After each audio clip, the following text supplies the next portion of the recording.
Hello guys. তো এই বছরে 25 ডিসেম্বর আমি গিয়েছিলাম আমার বান্ধবী স্নেহার ইনভিটেশনে ওর মামার বাড়িতে। একটুখানি স্লাইড গ্রামের দিক ওর মামার বাড়িটা, বাট খুব সুন্দর পরিবেশ।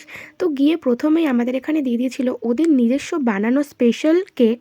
আর কেক খেয়ে চলে গেছিলাম আমরা পুরো গ্রামটা দেখতে। এই গ্রামের প্রত্যেকটা মানুষই প্রায় খ্রিস্টান, আর ওনাদের একটা ক্রিসমাসের নিয়ম আছে যে প্রত্যেকে তার বাড়িতে একটা ছোট্ট করে গোশালা বানায়। তো দেখো এখানে কি সুন্দর বানিয়েছে, একটার পর একটা সুন্দর সুন্দর গোশালা বানিয়েছে সবাই। আর এগুলোকে চার্চ থেকে জাজ করে ফার্স্ট সেকেন্ড থার্ডও করা হয়। তো আমরা তারপর চলে গিয়েছিলাম ওদের পাশের চার্চটাতে।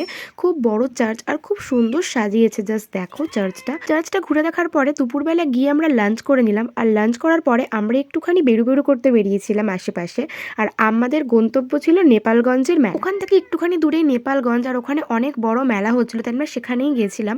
আর তারপরে আমরা ঘোরাফেরা করে রাত্রিবেলা চলে এসেছিলাম বাড়ি। তো ভিডিওটা কেমন লাগলো অবশ্যই জানিও। টাটা।